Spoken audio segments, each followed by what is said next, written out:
On this Thursday night, the waterlogged West Coast gets drenched again. After a reprieve, rain returns to BC and anxiety rises. I fear for the little animals, right? And in Atlantic Canada, taking stock after torrential rain, plus a dramatic rescue. We were basically completely surrounded by water on all sides. Some stability in the military. Canada's acting top soldier gets named to the job full-time.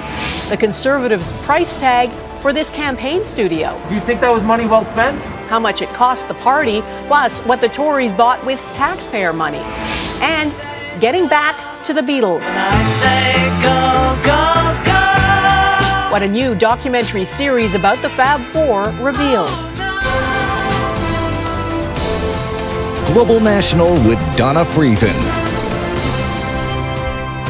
Good evening and thanks for joining us. We begin tonight with extreme weather and the damage to parts of Atlantic Canada and British Columbia. On the south coast of BC, it is raining heavily again, one of a parade of storms forecast for the coming days. Areas that flooded last week are being closely watched. There is some good news. The main route through the Fraser Valley, the Trans-Canada Highway in Abbotsford, has reopened for the first time in 10 days. And BC officials said today the main commercial route from Vancouver to the rest of the country, the Coquihalla Highway, won't reopen until the end of January. About 20 sites are damaged or washed out, 5 bridges destroyed. Crews are working on putting in temporary bridges, but repairs are dependent on the weather. Farmers in the Sumas Prairie area are trying to clean up and assess after the devastation there, worried about what fresh storms will bring. Our coverage begins with Heather Yourex-West in Abbotsford, where a flood watch is now in place. Heather? Yeah, Donna, a flood watch is in place for both Sumas and the south coast. As you can see, it is raining very heavily here. It has been since early this morning, and those heavy rains are only expected to continue in the coming days. After a week of chaos and devastation, Brian Cockrell is just focused on keeping the animals on the farm safe and dry. The experience was almost horrifying. I did try to get out of here after getting the animals set up. The property on the Sumas Prairie fared better than many in the area. The water came close to the house and barn, but the major structures did not flood. Still, he worries about what the next several days of rain will bring. I fear for the little animals, right? Like getting them up here and having no shelter for them in the rain. You know, we might be on a little island, but I don't think the water will come this elevation here. More than 1 million chickens lived on farms in the area when flooding began last week.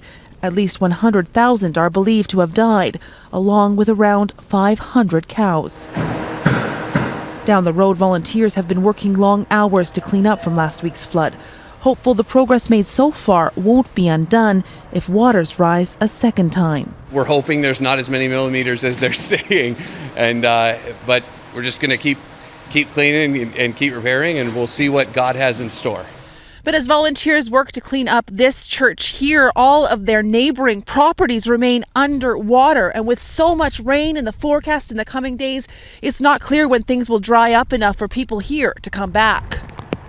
With the main dike breach almost fully repaired, Abbotsford is as ready as it can be. And although Highway 1 is back open east of Abbotsford, officials say drivers should be prepared. With so much rain in the forecast, the risk of washouts on the highway has not passed. We hope and expect that Highway 1 will be able to remain open, but we will be constantly monitoring its performance, and if necessary, we may have to close the highway again, because safety is always our first priority. Solid signs of progress, but the cleanup is far from done. Although traffic is flowing again on Highway 1, drivers can only get as far as Chilliwack before encountering more restrictions. It will be months before all of the damage done to BC highways can be repaired. More than 200 sites have been affected, including 130 kilometers of the Coquihalla. Donna? So much work to do. Heather Yourex-West in Abbotsford, BC. Thanks.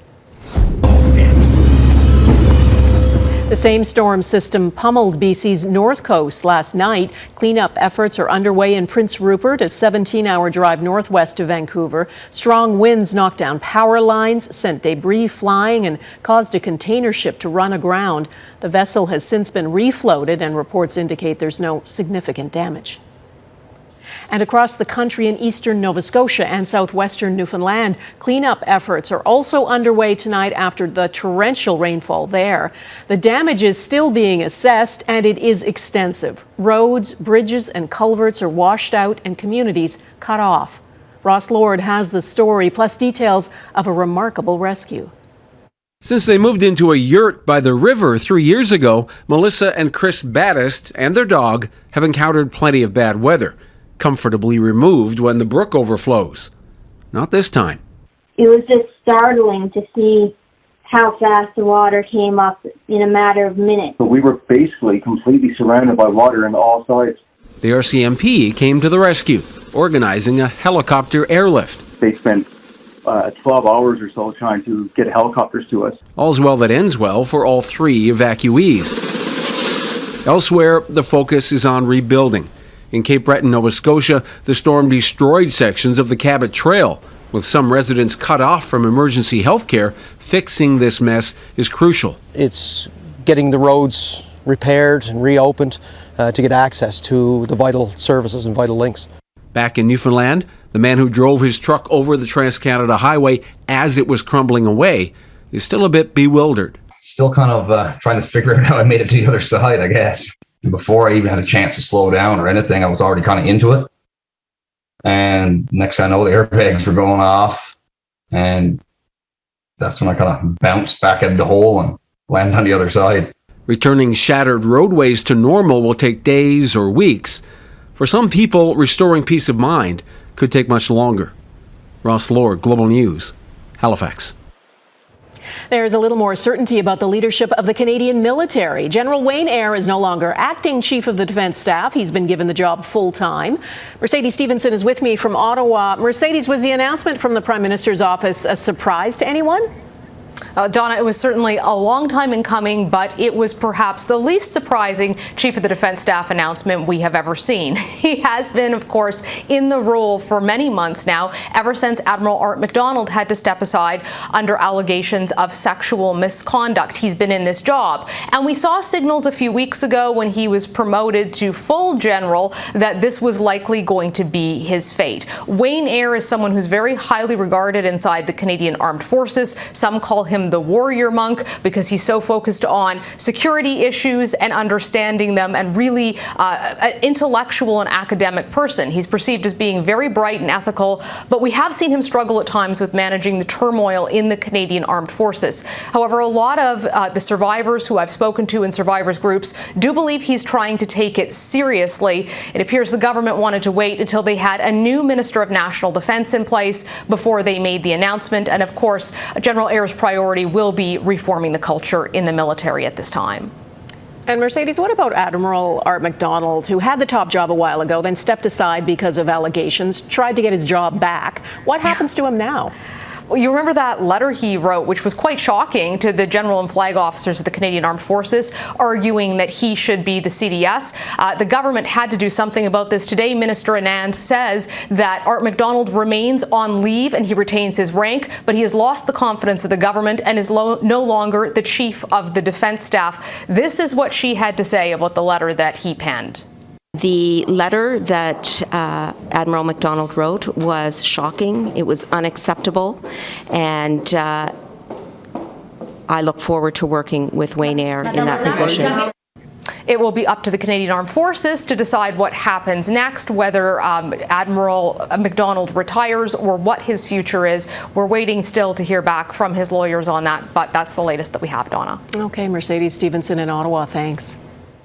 The federal Green Party has selected a new interim leader. Amita Kuttner is a 30-year-old astrophysicist from British Columbia. They are the youngest and the first transgender person to lead a national political party. Kuttner, who ran against Annamie Paul for the leadership last year, faces the task of reinvigorating the Green Party, which has struggled with infighting, plummeting support, and financial problems. Kuttner will lead the Greens until a new leader is elected next year. Now to Russia and a disaster in a coal mine. At least 52 people are reported to have died. It happened in southwestern Siberia. Russian media is reporting coal dust caught fire, filling the mine with smoke. Authorities say nearly 300 people were in the mine at the time. Most were able to escape, but dozens were trapped. Officials have told Russian media there is no chance of finding survivors. Among the dead are 3 rescuers. In Europe, the migrant crisis is in the spotlight again after what is being called the deadliest day on record in the English Channel. Officials now say at least 27 people died trying to get from France to England in a small boat. Among the dead, a pregnant woman and 3 children. Both countries have agreed to step up efforts to prevent the dangerous crossings and stop gangs from putting lives at risk. But as Crystal Gamansing reports, aid groups say what migrants really need are better options. Recent arrivals in England await processing, warm and safe. These asylum seekers survive the harrowing journey across the English Channel. 15 men overboard, approximately 15 men overboard. On Wednesday, 27 died in the freezing waters between England and France, including 3 children. A French fishing boat came upon them first. Mayday relay, mayday relay, mayday relay. Crossing the channel in this lethal way, in a small boat, is not the way to come to our country. Refugee aid groups agree the crossings, which are increasing, are unsafe, and that's why the UK must create a better system. We need to give people the option to claim asylum before needing to even think about getting in the water. Along the French coast, there are small camps with people of all ages from around the world. France's president says there are processing centres near Calais and Dunkirk, but people want to go to the UK. I need to make a future, I need to make a life, to bring my family, to call my family, to help my family, to send money, everything. Migrant camps are continuously dismantled, and French police with financing from the UK patrol beaches. Aid groups say enforcement efforts only push the vulnerable into the hands and boats of human smugglers. You'd rather die than carry on. So it's beyond desperation, it's beyond despair that makes them undertake these terrible journeys. The deadly journey Wednesday is said to be the worst in the history of the Channel. Crystal Gamansing, Global News, London. Lights, cameras, and costs. Coming up, how much the Federal Conservative Party spent on its campaign studio.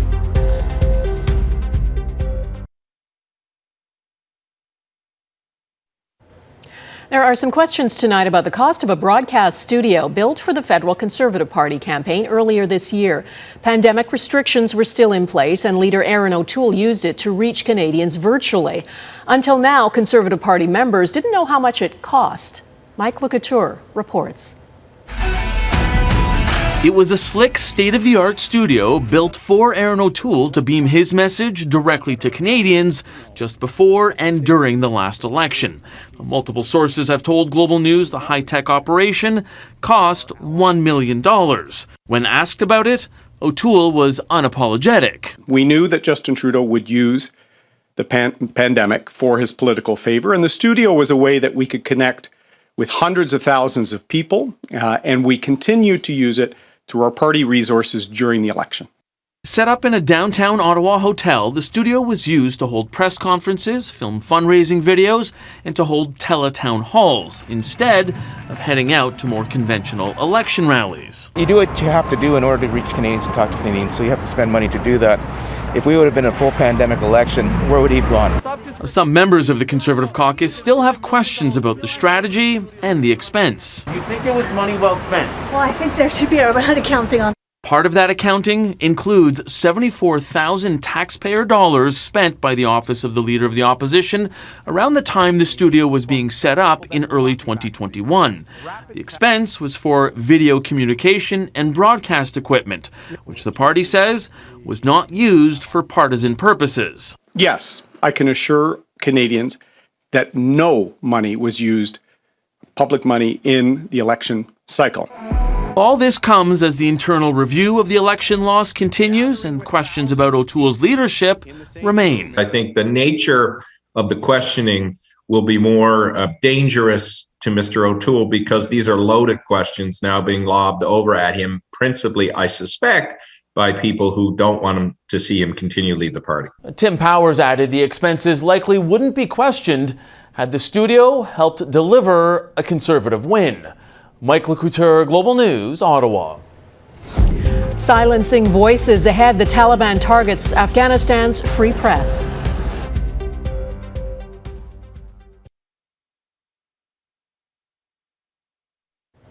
The extended families of Afghan interpreters who supported the Canadian forces in Kandahar now have a new path to permanent residency in Canada. The federal government has announced new measures to help extended family of those who resettled in Canada between 2009 and 2012. Those people can apply starting December 9th and must have been in Afghanistan on or after July 22nd of this year. It is a welcome development. The Taliban is tightening its grip on power in Afghanistan. New religious guidelines were issued this week that further restrict the role of women. Broadcasters have been told to stop airing dramas and soap operas that feature women, and female TV reporters have to wear a hijab. Many have already fled the country. As Jeff Semple reports, journalists still there find themselves in the crosshairs. Before escaping to Canada in September, Shagofa Siddiqui spent years fighting the Taliban in Afghanistan. Her weapons, this keyboard, and her voice. Siddiqui ran Zan TV, Afghanistan's first channel staffed entirely by female journalists. The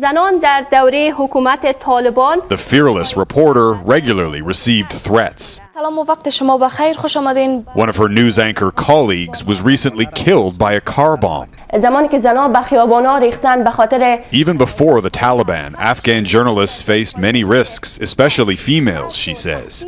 But when the Taliban arrived, everything got worse. As foreign journalists visiting here, we required this letter of permission from the Ministry of Foreign Affairs for the Taliban to be here and to talk to people, but otherwise we've been able to move around relatively unimpeded. The Taliban, desperate for international aid and recognition, is trying to show a friendlier face to foreign reporters. But Afghan journalists tell a different story. Since the Taliban took power in August, Afghanistan's National Journalists Union has reported dozens of attacks. At least 7 journalists have been killed. The Taliban is pretending it has changed, but they are taking revenge, says this reporter. He used to work for a NATO-funded organization. My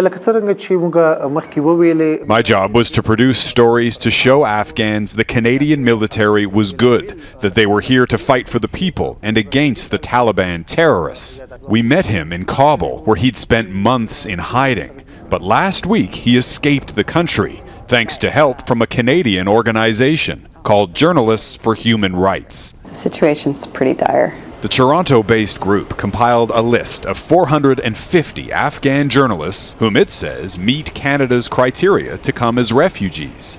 But the Canadian government recently, quietly changed those rules to only accept those who are already outside of Afghanistan. What was your reaction to that? Confusion and frustration. One of the things that has been really challenging through this process is the communication piece. And another concern, the more Afghan journalists escape the country, the fewer are left to tell the true story of life under Taliban rule. Jeff Semple, Global News, Kabul. Old tunes, new insight. What a new documentary reveals about the Beatles. If you thought you knew everything about the musical legends, the Beatles, think again. There's another 8-hour documentary series about them. It includes footage of the band that hasn't aired before, the 4 of them rehearsing and bantering, the kind of fly-on-the-wall stuff Beatles fans can't get enough of. Eric Sorensen has some hints about what the documentary reveals.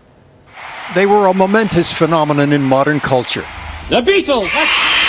The Fab Four produced one hit after another, after another. Let it be. So musically gifted, so prolific, so influential.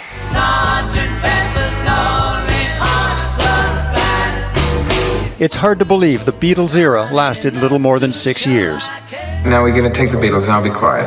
Are you recording our conversation? For Beatles fans and history buffs, a new documentary captures 3 weeks up close with John, Paul, George and Ringo in 1969. Another bright day, morning Cameron. Still having fun. Wearing raincoats, standing so low. but showing signs of the breakup to come. How many have we already recorded good enough? None.